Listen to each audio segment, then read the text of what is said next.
हूं आपको कि यह जो अचलदास खिंची था ना, इसकी शादी कुंभा की बहन हुआ करते थे लाला मेवाड़ी, उन लाला मेवाड़ी के साथ की थी। लाला मेवाड़ी बड़ी दबंग रानी थी भाई, और जिसका भाई कुंभा हो वो रानी दबंग नहीं हो तो कौन दबंग हो भाई, है? कोई किसी लड़के का भाई इतना पावरफुल हो, वो लड़की जीने दे किसी को, वो अपने पति की नहीं माने, बाद में क्यों माने अगले भाई का डर दिखाए। तो लाला मेवाड़ी जब शादी होके आगे अचलदास खिंची के साथ यहाँ आके रहने लगे, तो लाला मेवाड़ी ने अचलदास खिंची को कहा कि देखो अब आपने मेवाड़ में तोरण मार दिया, अब मेवाड़ में तोरण मार दिया तो अब और कहीं तोरण मारने की जरूरत नहीं, अब कोई शादी नहीं करोगे। अब मेवाड़ जैसी बड़ी रियासत में शादी करके आ गए, अब क्या छोटी मोटी जगह शादी करते घूमोगे आप। अचलदास खिंची के बेचारे की एक ही रानी थी, लाला मेवाड़ी। कहते हैं एक बार अचलदास खिंची का दरबार लगा हुआ और मारवाड़ से दो भाई बहन थे, वो दरबार के अंदर आए। वो कलाकार थे, बहुत अच्छे संगीत बहुत अच्छा गाया करते थे, वाद्य यंत्र बहुत अच्छा बजाया करते थे, और उन भाई बहन ने बहुत अच्छा संगीत सुनाया, बहुत अच्छे वाद्य यंत्र सुनाए। अचलदास खिंची बड़े राजी हुए। अचलदास खिंची ने उस लड़की को कहा कि मैंने इतने सालों तक सुना था कि मारवाड़ की लड़कियां सुलक्षणा होती है, 36 गुणों से संपन्न होती है। आज पहली बार मैं मेरे सामने साक्षात देख रहा हूं कि आपका कंठ कितना सुरीला है, आप कितना अच्छा वाद्य यंत्र बजाते हैं, बोलना चलना उठना बैठना, वाकई भगवान ने मारवाड़ की महिलाओं को संपूर्ण गुण प्रदान किए। और लड़की बोलने में भी बड़ी इंटेलिजेंट थी। उसने कहा कि राजन, यदि आपको मारवाड़ की लड़कियां इतनी पसंद है तो क्यों ना आप किसी मारवाड़ की राजकुमारी से शादी कर लें। अचलदास खिंची ने कहा करनी तो है, पर इलाज क्या है, पीछे कुंभा वाली बहन आ रखी है लाला मेवाड़ी, वो करने नहीं दे। पर अब लोगों के सामने ये बात तो आदमी कैसे बता देगी भाई, उधर का डर लगता है अपने को। अचलदास खिंची बोले कि हाँ हाँ हाँ, आपकी नजर में कोई अच्छी राजकुमारी हो तो बताओ मुझे। बीकानेर में एक गांव पड़ता है जांगलू, जांगलू नाम का गांव था। किसी टाइम यहाँ सांखला राजपूतों का अधिकार हुआ करता था। सांखला को, वो जो जांगलू का कोई सांखला राजा था, उसकी बेटी थी उमा दे सांखली, और उस लड़की ने अचलदास खिंची को कहा कि हमारे बीकानेर में जांगलू नाम की जगह, वहां की उमा दे सांखली, सांखलों की राजकुमारी सांखली होगी, उमा दे सांखली नाम करके एक राजकुमारी बेहद बेहद सुंदर है, और जितने राजन आपको गुण चाहिए वो सब गुण उमा दे सांखली में, और क्यों ना आप उमा दे सांखली से शादी करो, मेरी सहेली है, मैं कहूंगी तू मान जाएगी। अचलदास खिंची ने कहा कि बताओ उसमें क्या क्या गुण है। कहते उस लड़की ने गीत गा के सुनाया था, उसके गुण बताए खूब अच्छे। लक्ष्मी कुमारी चुंडावत की 1960 के आसपास लिखी हुई एक बुक है, उस बुक में मैं उमा दे सांखली की एक बार कहानी पढ़ रहा था, तो वो जो लड़की गाना गा के सुनाती है तो उसमें जो गुण बताए हुए हैं उमा दे सांखली के, तो बड़े जोरदार गुण, कि वो जैसे पूनम का चांद है, वो जैसे खिलता गुलाब है, वो जैसे सरोवर का कमल है, वो चावल का आधा चौथाई दाना ही खाती है, फूंक मारे तो उड़ जाए, मतलब एकदम यूं जीरो फिगर है उस टाइप का एकदम, वो बहुत अच्छा वर्णन करती है। मैं जब भी वो चंडावत जी वाला वर्णन पढ़ता हूँ उसका, कि उस लड़की ने जो उमा दे सांखली का वर्णन किया था, तब कुमार सानू वाला एग्जैक्टली वो गीत याद आता है कि एक लड़की को देखा तो ऐसा लगा। मुझे लगा यार ये वर्णन या तो कुमार सानू ने इस किताब को देख के लिखा है, या लड़कियों की सुंदरता के बारे में इसी प्रकार की बात की जाती है, महिलाओं की सुंदरता भारत में इसी प्रकार से बखानी जाती थी, ऐसा रहा होगा। अचलदास खिंची बड़े राजी हुए। अचलदास खिंची ने कहा डन, आप तो जाके बात करो, अपने आएंगे वहां पे। अब अचलदास खिंची लाला मेवाड़ी के पास गए, पटरानी तो लाला मेवाड़ी थे, और लाला मेवाड़ी को जाकर कहा कि भाई प्लीज एक बात है, मना मत करना। लाला मेवाड़ी ने कहा क्या है? कहा पहले कसम खाओ मना नहीं करोगे। अरे बात तो बताओ पहले, किस बात की कसम है? कि देखो मैं दरबार में वचन दे के आ गया, एक शादी तो और करने दो।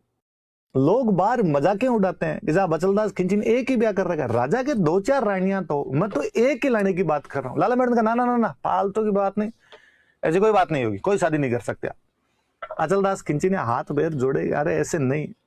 तो लाला मेवाड़ी ने कहा एक शर्त पे शादी करने दूं। कि क्या? कि शादी करके जब वापस आ जाओगे तो उस रानी से कभी बोलोगे नहीं, ना कभी उस रानी के पास जाओगे, अलग महलों में रहनी चाहिए। अचलदास खिंची ने कहा ठीक, ब्याह तो करने दे, बात तो रहे कम से कम, लोगों में कह के आ गया कि ब्याह करूंगा। लाला मेवाड़ी ने कहा ठीक। अब भाई गागरों ठेठ झालावाड़ में मध्य प्रदेश के बॉर्डर पे पड़ा, बीकानेर इधर ठेठ पाकिस्तान के बॉर्डर पे पड़ा। अचलदास खिंची गागरों से जांगलू ब्याह करने के लिए आए। पहले राजा महाराजाओं की बारात वैसे भी महीने महीने रुका करती थी, और इसमें कोई बड़ी बात भी नहीं। दादाजी की उम्र के लोग जो मिलेंगे उनकी भी बारातें 3-3 दिन के लिए रुक जाया करती थी। कारण भी था, दूर जाते, ऊंट घोड़ों पे जाते, पशु थक जाते, वापस जल्दी कैसे आ पाएंगे, तो 2-2, 3-3 दिन वहां विश्राम करके फिर आया करते थे। राजा की बारात थी तो महीने भर रुकी।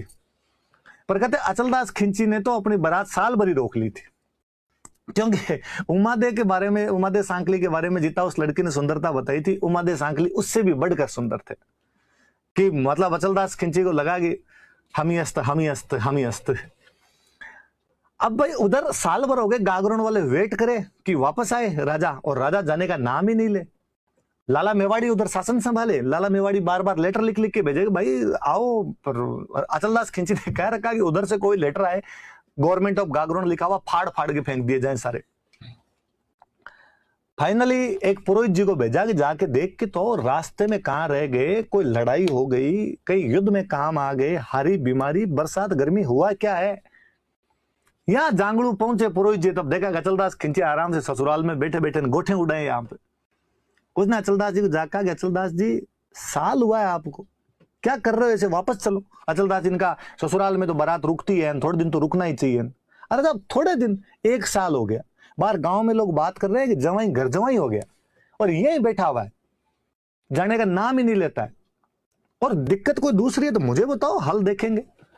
अचलदास खिंची ने कहा दिक्कत ये है, वहां जाते ही बात बंद हो जाएगी। पुरोहित जी ने कहा कि अच्छा दुख है पेट बतावे माथो, समस्या कुछ ही है बताते कुछ ही हो। पुरोहित जी ने कहा एक काम करते हैं, यहां से तो निकलते हैं, रास्ते में रुकते रुकते चलेंगे। कहा ठीक है। अब भाई वहां बीकानेर से जांगलू से रवाना हुए, रास्ते में थोड़ा सा चले, अचलदास जी कहे भाई थक गए, अब रोक लो, देखो अब रेस्ट करेंगे, खाना वाना खाते हैं। भाई रोक ली बारात, वहां रोक ली, 2-1 दिन वहां पे, नहीं घोड़े थक गए, ऐसे कोई घोड़े थोड़े चलते हैं लगातार। बरसात का टाइम है तो 4 महीने रेस्ट होगा भाई। चौमासे में आदमी आज बाहर जाए कल बाहर जाए, गर्मी का सीजन आएगा, ये रेगिस्तान, और यहाँ की गर्मी कितनी भयंकर होती है, और गर्मी में नहीं ज्यादा नहीं चलना, अपने घोड़ों के पैर जलने लग जाए। सर्दी आए तो रोक ले, धीमे धीमे साल एक और लगाया भाई, पर कितना ही टाइम लगाओ, गागरोन तो आगे सरकने से रहा, गागरोन तो वहीं का वहीं। फाइनली गागरोन पहुंचे, अचलदास जी अपने बचनों के पक्के। अचलदास जी ने रानी उमादे सांखली के लिए दूसरे महल बनवाए, उनमें छोड़ दिया। खुद अचलदास जी लाला मेवाड़ी के पास रहते और वहां पे जाते ही नहीं। 7 साल बीत गए, उमादे सांखली ने अचलदास खिंची को देखा ही नहीं। उमादे सांखली वहां अपने दासियों के साथ महल में अकेली रहे बेचारी। वो लड़की जिसने रिश्ता करवाया था वो 7 साल बाद घूमती घूमती आई, वो उमादे सांखली के पास गई। उमादे को जाकर और बताओ उमादे मजे हैं कि नहीं है, मेरा करवाया हुआ रिश्ता ठेठ गागरोन गढ़ में लाके बिठाया देखो तुम्हें। उसने कहा रे किस्मत फोड़ दी तूने, कहां लाके बिठा दिया, इस महल में दासियों के सिवा कोई है ही नहीं, मैं और दासियां हैं। अचलदास जी यहां कभी आए नहीं, क्यों? अरे कि मुझे तो यहां आने के बाद पता चला कि लाला मेवाड़ी के इनके बीच में कोई कॉन्ट्रैक्ट हो रखा था। अचलदास जी का कॉन्ट्रैक्ट ये था कि मेरे यहां आने के बाद बातचीत नहीं की जाएगी। वो लड़की बेहद समझदार थी। उस लड़के ने कहा चलो इसका भी हल निकालते हैं, कोई करेंगे कुछ ना कुछ। और कहते हैं कि उस लड़की ने ऐसी अफवाह फैलाई, ऐसी खबर फैलाई कि उमादे सांखली के पास में जो हार है, नेकलेस जो है उमादे सांखली के पास, ऐसा दुनिया में किसी के पास नहीं है। महिलाओं की ईर्ष्या का सबसे बड़ा कोई कारण हो सकता है ना, तो वो आभूषण है। आभूषणों से ज्यादा महिलाएं और किसी चीज से ईर्ष्या नहीं करे, जेलस नहीं करे। दूसरे के पास हो और अपने पास नहीं हो, जीव जले भाई। ये बात लाला मेवाड़ी को पता चली। लाला मेवाड़ी ने कहा अच्छा कुंभा की बहन मैं, हार अच्छा उसके पास, गागरोन की पटरानी मैं, और अच्छा हार लेके बेटी उमादे सांखली। और उसने उमादे सांखली के पास मैसेज भेजा कि एक बार हार का डिजाइन दिखा दे, कल का कल ऐसा हार नहीं लेके आ गए तो देख लेना। वो लड़की बड़ी समझदार थी। उस लड़की ने लाला मेवाड़ी के पास समाचार भिजवाया कि हार दे दिया जाएगा डिजाइन देखने के लिए, 1 दिन के लिए हार देंगे, पर बदले में 1 दिन के लिए अचलदास खिंची हमारे महलों में आने चाहिए। लाला मेवाड़ी का डन, हार आना चाहिए, सब सीधी सी बात। उस दिन जब अचलदास जी आए तो लाला मेवाड़ी ने कहा ये क्या तरीका है, वो भी तो आपकी रानी है, संभाल के तो आना ही चाहिए कभी आपको, आप उधर भी तो जाके उन महलों में भी तो कभी। अचलदास जी ने कहा आज सूरज किधर से उगा, तुम्हारे कहने के चक्कर में नहीं जाता, मुझे तो जाना ही है। और कहा नहीं मैं आपको आज के लिए अनुमति प्रदान करती हूँ, आप वहां जाइए। कहते हैं भाई अचलदास जी महलों के अंदर गए।